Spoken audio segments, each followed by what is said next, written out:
I know your time is valuable, so it's greatly appreciated when you spend some of it with us in the trenches with Dave Lapham, brought to you by First Star Logistics, as always, coming to you from the studios that First Star Logistics provides to us, which we are eternally grateful for. We also are extremely appreciative of the gentleman that has decided to join us today. That is none other than safeties coach Jordan Kovacs. And this was his first full year as an NFL assistant. And he did a heck of a job on the back end with the safety position. And we talk about how the safeties performed and how it got better as the season went on. He talks about that in very good detail and honesty. We talk about his relationship with Lou Anarumo and the opportunity that Lou Anarumo, gave him with the Cincinnati Bengals. And also, of course, we're talking about the new defensive coordinator, Al Golden. He's had a working relationship with Al Golden before. In fact, he coached for him during COVID when Al Golden had COVID protocol issues, and Jordan Kovacs was a quality control guy at the time, and he coached the linebackers in 2020. So they go back a ways. There's in the coaching world, it's all commingled, man. Everybody's got a tie, and that's the case with this coaching staff. This coaching staff is young, enthusiastic, energetic, great teachers of the game of football. That's what it's all about. I mean, high energy every single day. I'm excited about what this coaching staff can bring to the table. And they're in the process now of evaluating last year's tape, talking about schematics for this year, what worked well last year, what didn't, what might be added, expanded upon, all kinds of things happening down at Paycor with safety coach Jordan Kovacs and the defensive staff in its entirety.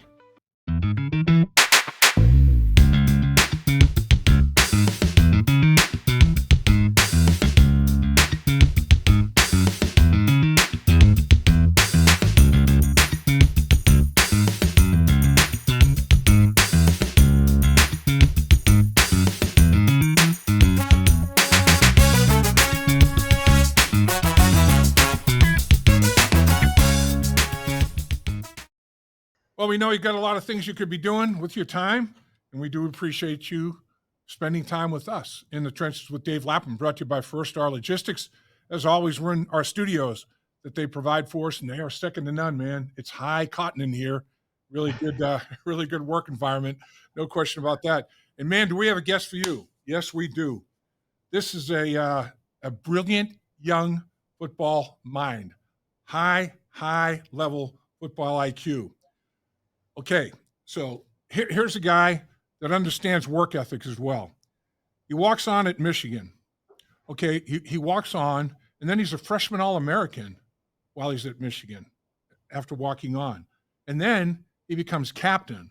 And then he becomes all-conference, and he's the second leading tackler in the conference, not for Michigan, not for just the Michigan football, second leading tackler in the Big Ten. And I'll tell you what, nothing was given to this young man.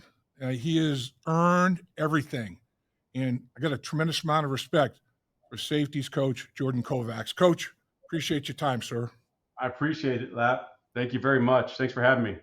You know, it's I guess it's no secret where your work ethic comes from. Your dad walked on at Michigan for Bo Schembechler. And when he was done, he's a GA for Bo Schembechler. I mean, you guys are a football family. There's no doubt about it. Your older brother played ball at Toledo as well, right?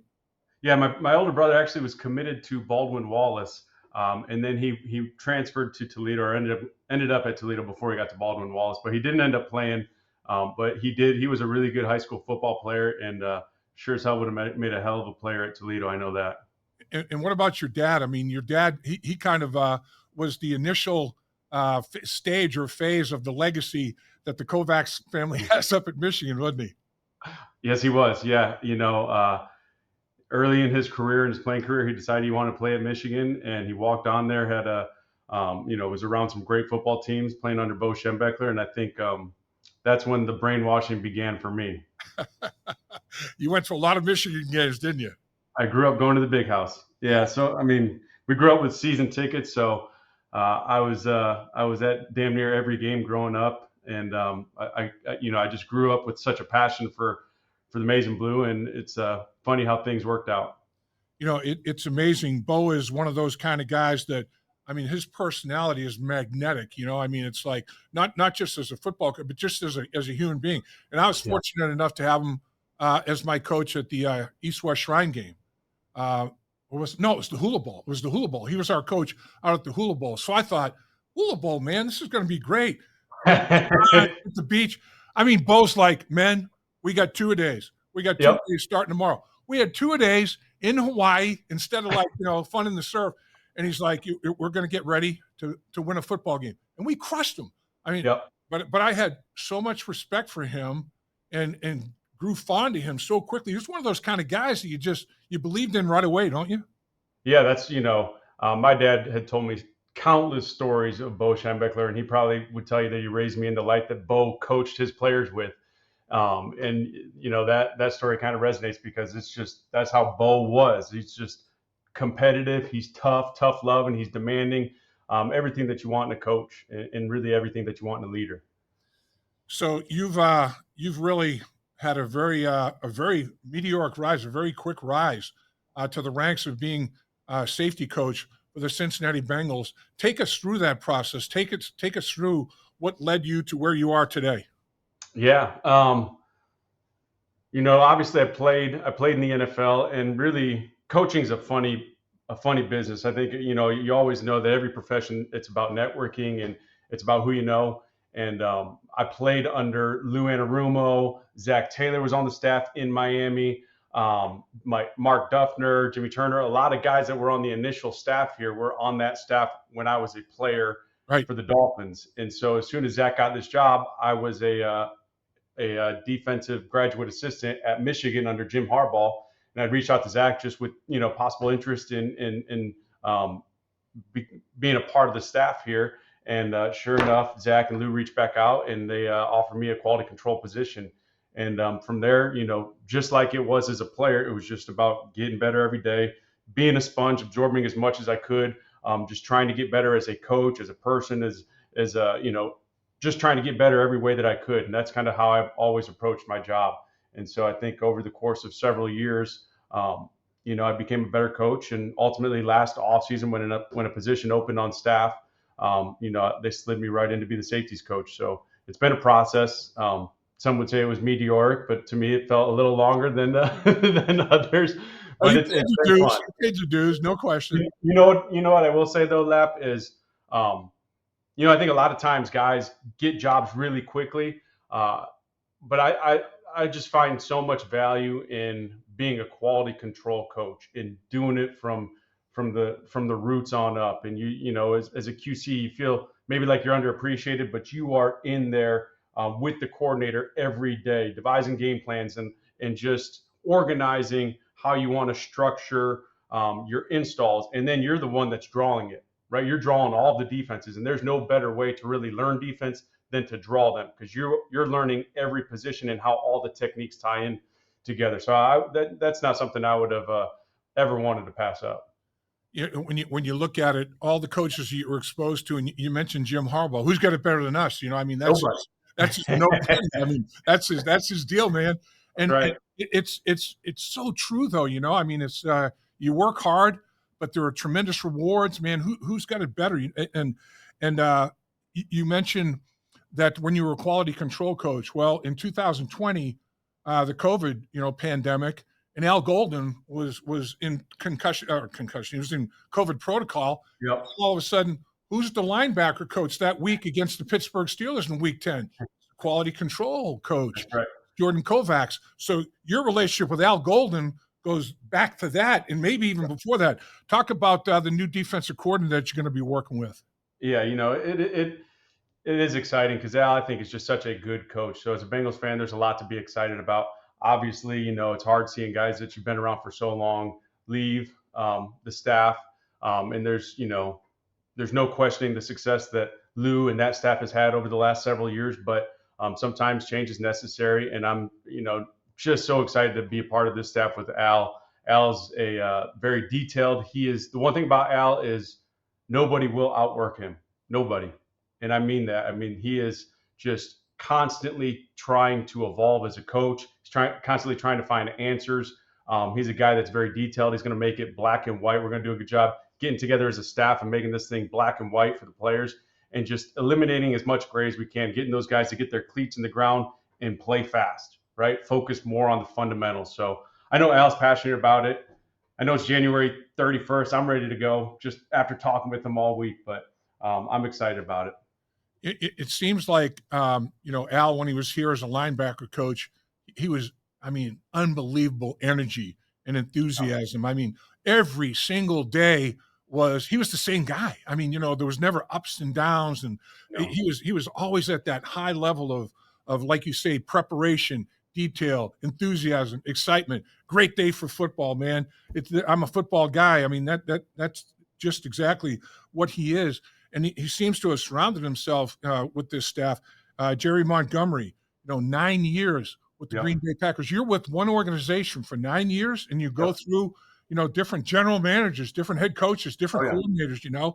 Mike Hodges, 8 years down in New Orleans. You can say the same thing for him. So, there's some new people you're going to be working with there up front, the defensive line at the linebacker position. But the constant, that got you at the safety position and Charles Burks at the corner position. So the mix that Al has decided to go with, there's some continuity and consistency, as well as new blood. That's a pretty dynamic mix potentially, isn't it? Yeah, I do. I think so. I think it's valuable to have some guys from the previous staff that we can help kind of translate the things that we were doing before, where we think that we can improve. And it's just been a collaborative process. And, to your point, I was with, this business is a funny business. It's a small world. Jerry Montgomery was the defensive line coach when I was at Michigan back in 2011, 12. Okay. And he is one of the best defensive line minds in the game. I think he's just so highly regarded in that field. So that's a great addition. And then, I've known Mike from being in the linebacker room for the last several years. And, guys rave about Mike. He's a great, unbelievable person and an even better coach. So there's a lot to be excited about if you're a fan from the standpoint of the staff that we're building. And, like I said, now it's just a process of kind of cleaning this stuff up for the players and just getting them here, getting them excited about football and getting ready to roll. You're a young guy. You're 34 years old. Charles Burks is a young guy. Mike Hodges, I think, is 38 years old. Montgomery, I think, is 45 years old. This is a young, physically young in terms of calendar chronicle age, a young group of guys that are just high energy, man. It's going to be fun to watch. Practices are going to be, here we go, man. We're talking tempo. Let's get after this. That's right. And I think that Al's going to be the guy that spearheads that too. He might be older than us, but he might be the youngest at heart. And he's just a guy that is, he's all energy, especially out on the field. And as a player, I always like coaches that are just good, positive energy, get you excited to go out there, work and try to get better. And, I think that that's what this staff is going to try to emulate as well.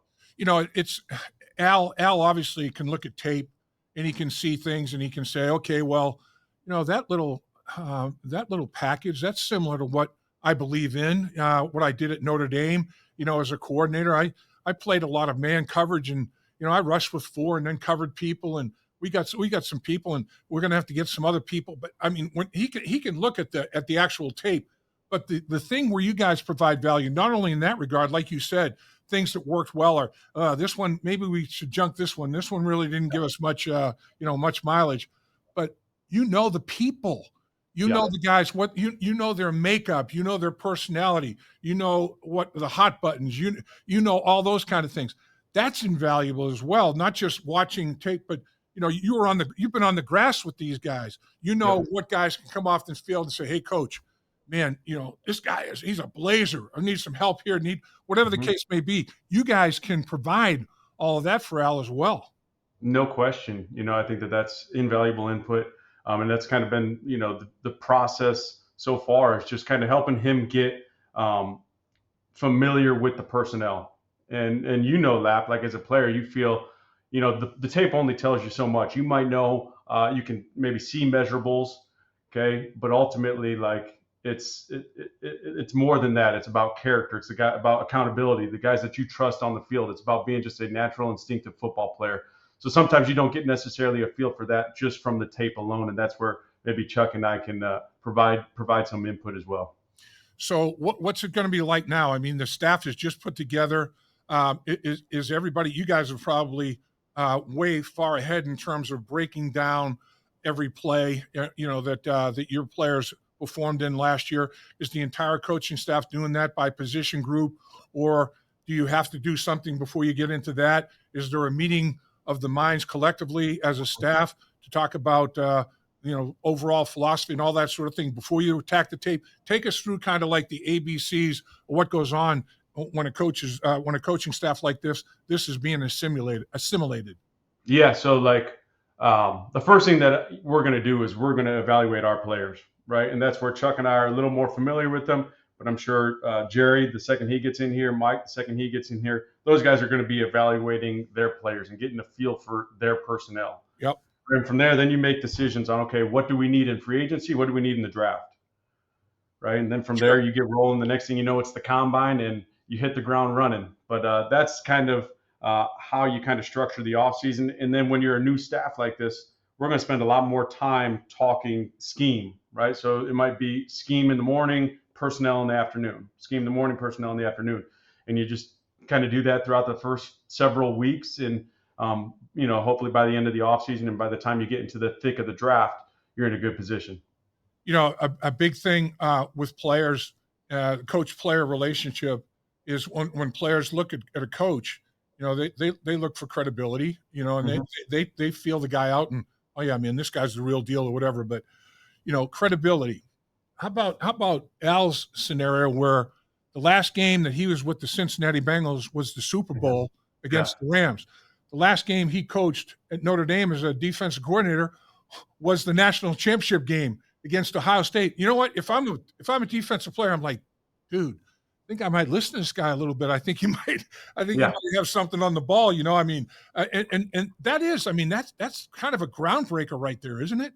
No question. It's kind of funny how it's played out, but he's certainly left his fingerprints on the last two organizations he's been a part of. So again, like if I'm a fan, I'm excited to have a guy like Al back, and if I'm a player, I'm even more excited.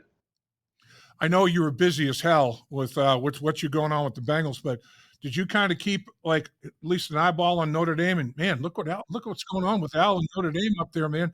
That defensive football team is competing and performing at a very high level. Yeah, no doubt. He's always a guy that, first of all, I appreciated learning from him because I was with him for 2 years here, really specifically in the linebacker room. So, there's so much that I learned just from being directly under him. And then, watching him from afar, how he runs the program, the things that he's done at Notre Dame, the scheme that how he's evolved the scheme. Because a lot of the scheme he kind of took from here and tweaked it and evolved it. And that's just kind of defense in general. But I think as a coach, you always watch other coaches that you think do a damn good job. You watch them from afar. So you mentioned Lou Anarumo, and obviously he's a guy that gave you a great opportunity. And I know a coach that my first line coach, for example, I have an affinity there. It's because, man, this dude, he gave me the initial foundation. I've always got a soft spot in my heart for that first guy, that I worked with and everything. And I know you and Lou have a tremendous relationship. And we all know Lou Anarumo is a hell of a football coach. Yep. And now he's the defensive coordinator with the Indianapolis Colts, and his career continues, and it should. He's a damn good football coach. What do you have to say about what did you learn most, I guess, in your time with Lou? Yeah, no, I'm just so appreciative. Like you said, you always appreciate guys that give you a shot. Okay, Jim Harbaugh was the first guy that gave me a shot at Michigan, and then between Zach and Lou giving me a shot here. So I'll always have a soft spot in my heart for Lou. He's a guy that I've known for a long time. He was my position coach in Miami.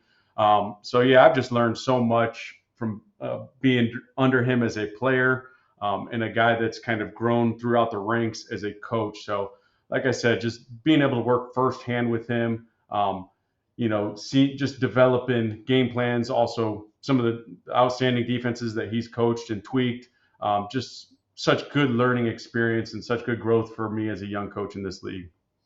So let's talk about your first year in the National Football League as a position coach, a safety coach with the Cincinnati Bengals.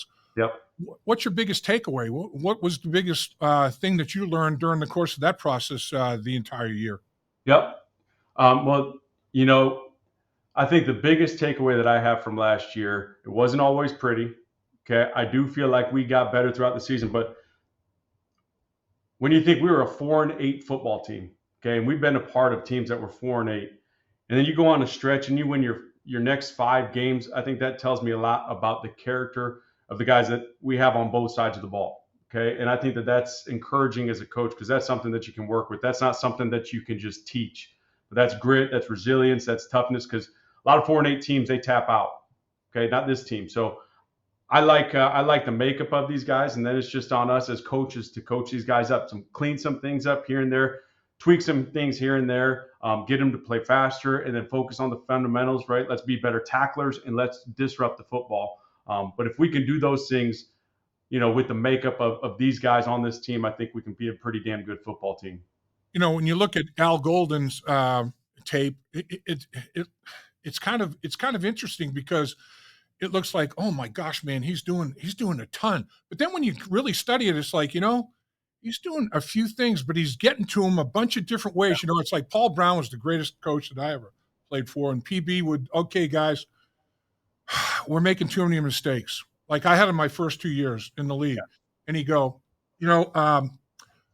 here's our game plan, and he puts like 4 running plays up there and like 5 pass plays, and I'm like, what? NFL game plan is 9 plays?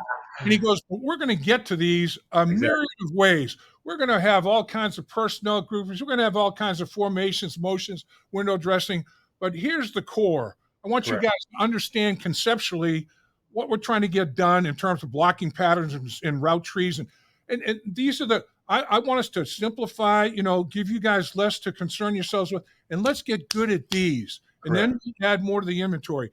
It seems like Al's got like a few things he's doing really well, but he'll get to those blitz packages differently. He'll line different guys up, but it's the same area. It's like different guys, same thing. You know what I mean? It's crazy. Everybody's got their different philosophy when it comes to coaching, but I see it just like you said PB did back in the day. It's keep it simple for us, present it as complex for the offense, right? So keep it simple, right? It might be a similar pattern, whatever it is. Maybe you just have to change up the personnel, and it presents as something totally different for the offense.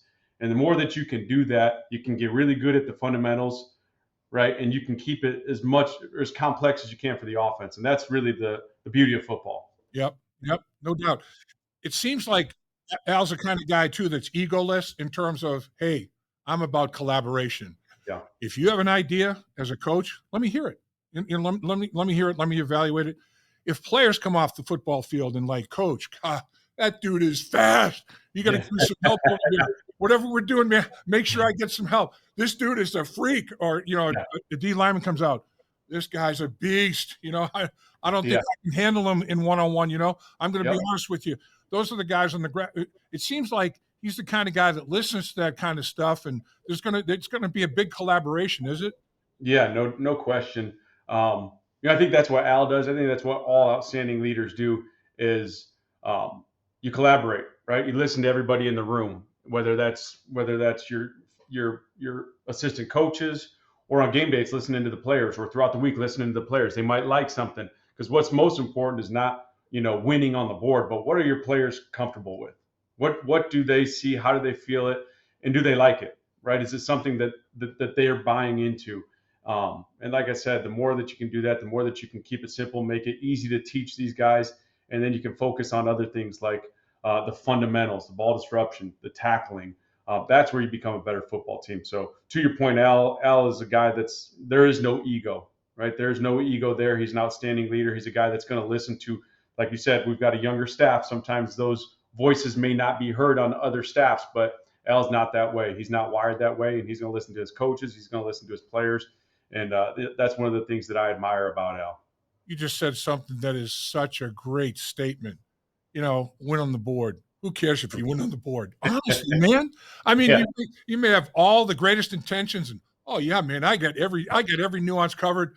If you can't take it to the field, it doesn't mean a hill of beans. And that doesn't mean anything. That's what PB was saying. He goes, these very sophisticated game plans that we've given to you. He picked one up and ripped it up, and he goes, here's our plays. Like I said, he put just a handful. I'm like, we're going to get smoked. You know what happened? We smoked them. It's We funny were how like, that works. we were so proficient with execution, because Yep. there was no hesitation. We knew Nope. exactly. We just didn't know what we were doing. We were knowing why we were doing it. Yep. That's the secret sauce, right? Why? Exactly. Yeah. Yep. Why? And I think it's an easy trap for coaches to fall into, where you think that's the job, is just putting these guys in the best position. It's about winning on the whiteboard. But I think a lot of times when you do that, you lose on the grass because you make it too complex. There's too many checks. There's too many adjustments. At the end of the day, it's you've got to find out what your personnel can handle, what these guys are comfortable with, and then ultimately they've got to know what to do on the field. Because if they don't know, then they're hesitant. There's no clarity. They're not playing fast. Yeah, I remember PB. We had a defensive coordinator by the name of Howard Brinker, and I swear to God, his raw IQ was probably 140. He was one of these guys that very quiet guy, but what's he thinking? Because I know he's thinking about a lot. This dude has got a mind, boy. It's like the universe. And PB would say, you know what? As you defensive players, it doesn't mean a hill of beans if Howard's on the sideline thinking all these things and making all these. If you can't do it on the football field, that we're in trouble. We got no shot. But the good thing about Howard is Howard not only has all this, he can teach it to you. Yeah. And he's not going to try to teach you too much. He's not going to try to spill everything he's got in his head to yours. But things that you need to know, Howard knows how to teach it to you. And that's the key, man, right? That's it. It's teaching. Yeah. And that's why I love this profession. It's teaching. It's how you package it, how you marry it all up so that the guys, there's less thinking on the field. Play fast. That's the key, man. Playing fast. So let's talk about you mentioned last year 9-8, and I think you're probably in the same boat. Both the line coaches that are newly Coach Peters as well. As the offensive line coach, along with Coach Montgomery, the defensive line coach. They're with the Patriots last year. If those son of a guns hadn't beaten us in the opener, man, the bones pick with those. No, I'm just kidding. Don't go down that rabbit hole. There's too many of them last year. No, you're right. You're right. Sleep over them. Oh, I'm telling you, man. We'll be better. Yeah, but those two, I thought that their offensive and defensive line performed at a very high level, in that football game, and you can tell that they're damn good football coaches. Yep. But it's an interesting dynamic, marrying and commingling everybody. Okay, Coach Montgomery, he may, hey, these three things were very, very effective for us. Yeah. Coach Hodges, hey, these couple of things were really, really good to us. Marrying all of that, having the coaches, throw out ideas, and that's a good one. Let's incorporate this, incorporate that. That's going to be a fascinating dynamic too, isn't it? Absolutely. And that's what, I guess to your point, that's what Al does a great job of, is he not only does he has his ideas of coverages he wants to run, fronts that he wants to be in, but a lot of it's going to be leaning on his coaches. What do you guys like? Why do you like it? What do you like to coach? Are you passionate about it? And then let's just marry it all up, right?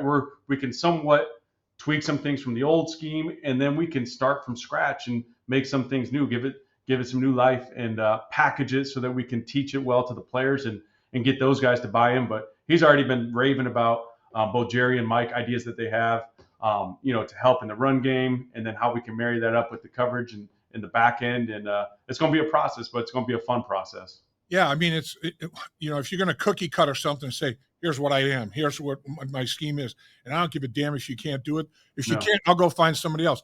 Well, yeah, you can find other, but if you can't find, at some point you have to say, all right, I have to make sure that I'm doing things that fit the attributes physically and mentally that my guys in the field have. Because if I have one guy out there that doesn't get it, you're in trouble, right? Everybody has to be on the same page. Everybody has to understand the whys, like we were talking about. Exactly. No, 100%. That's football.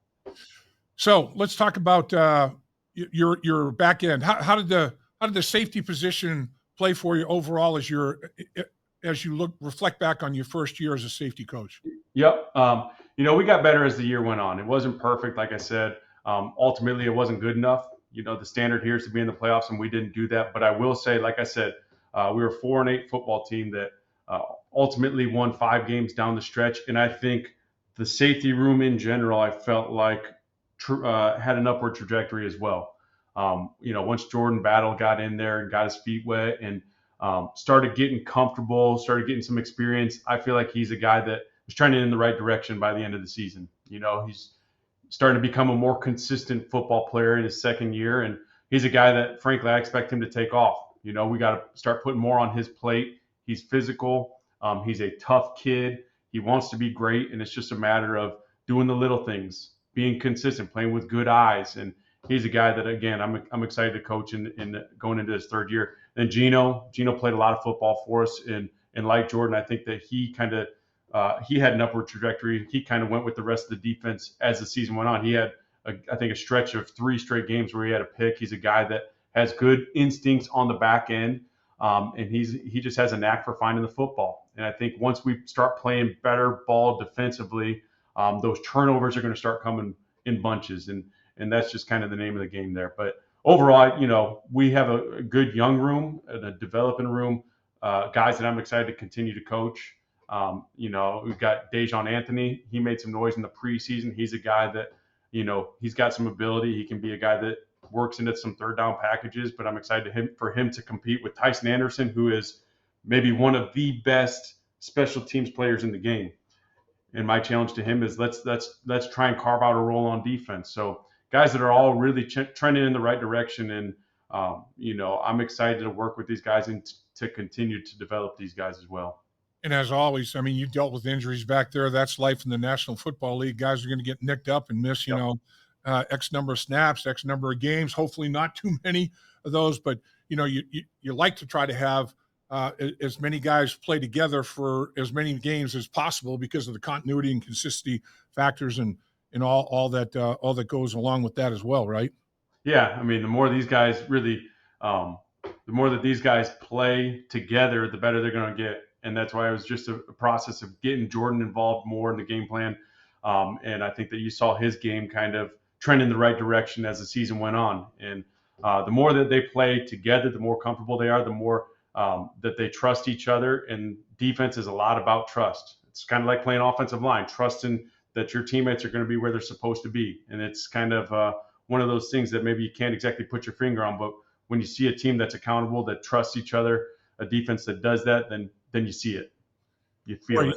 You hit on a huge word, man. I totally agree. I mean, there were 2 things that I tried to be in terms of looking and accepting what my teammates were doing, trust and respect. It's like I trust them. I know they're going to be doing what they're supposed to do, how they're supposed to do it, when they're supposed to do it, all that. And I respect them.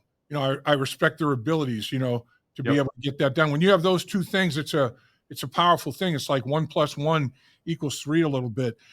I know Al Golden is a guy who is, man, take the football away. Let's get the football off them, man.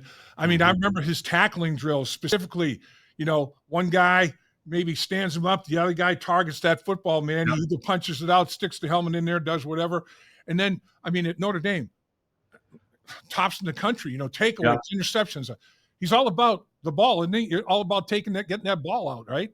ENT, turnovers and tackling. And that's one of the things that he brought here when he first came here in 2020. And it's one of the parts of the game that he's always emphasized, specifically ball disruption.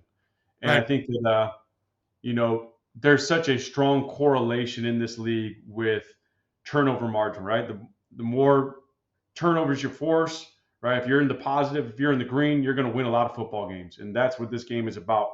Forcing turnovers, and then offensively taking care of the football. But the more that you can force defensively, the better defense you're going to be, right? It might not always be pretty. They might move the ball a little bit, but if you can create a turnover, that's a huge play. I'm interested too. I'm excited. You got Trey Hendrickson, 35 sacks the last 2 years. Are you kidding me? 17 and a half, 2 years ago.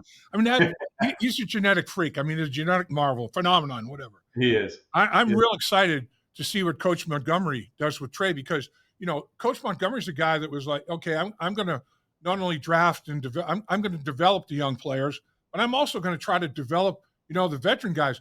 He had multiple time Pro Bowlers that he took to another level during their Pro Bowl run, and there's always meat on the bone. And Trey's the kind of guy, great players want to be coached, man. They want to be coached. Trey wants to be coached, right? Yeah, hell yeah, he does. I think that's one of the things I like about Trey is, I mean, he is as competitive of a guy that I've been around, especially like on game day. On game day, he's one of those guys you can just look in his eyes. As a coach, as a player, you know what it's like being down on the field. All you have to do is look a guy in their eyes. You can tell if they're ready to go. Oh, and yeah. I've never seen a game where Trey is not ready to go. He is ready every time he steps on that field. He is competitive. He is crazy competitive, and he's just trying to get some sacks, you know. And I think that he's his game. He's ascending in the right direction. I think he should look forward to having a guy like Jerry Montgomery in that room, because Jerry's as good of a defensive line coach as there is in the country. So I think that that's a great pairing. I'm excited to see what those guys do. Yeah, I'm already excited for OTAs, man.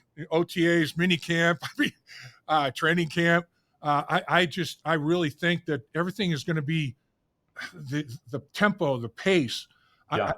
Everything is going to be at such a high level, and I think that that aspect of it, always looking to figure out a way to get off to that better start, like you mentioned. 0-3, 4-8. Avoid that kind of a pitfall. And get out of the gates well. I mean, this football team, the Cincinnati Bengals, have as much talent as just about everybody, any other team in the National Football League. And as everybody on the defensive side of the football knows, man, get the ball to number 9, number 1, hopefully number 5. Get them the ball back. Get them the football, right? Get them more possessions. Yeah, you're exactly right. And Lap, I think like if there's a silver lining in the season is like I said, we found out a lot about ourselves when our backs were against the wall. And I think this is going to be a hungry football team, right? It's going to be a hungry football team, and they're not a team that's just going to say that. I expect them to get out there and work. I expect this to be the best offseason we've had, right? They're excited to get off to a fast start. Okay, there's a lot that we've learned through this adversity, and I think that I expect these guys to really accept the challenge. Yeah, and I mean, you look at it. You have a almost a 5,000-yard passer, 4,800 yards, whatever he had. He set records in attempts, completions, yards, touchdowns, across the board. Triple crown receiver, Jamar Chase. You have another receiver that was 81 yards short of 1,000.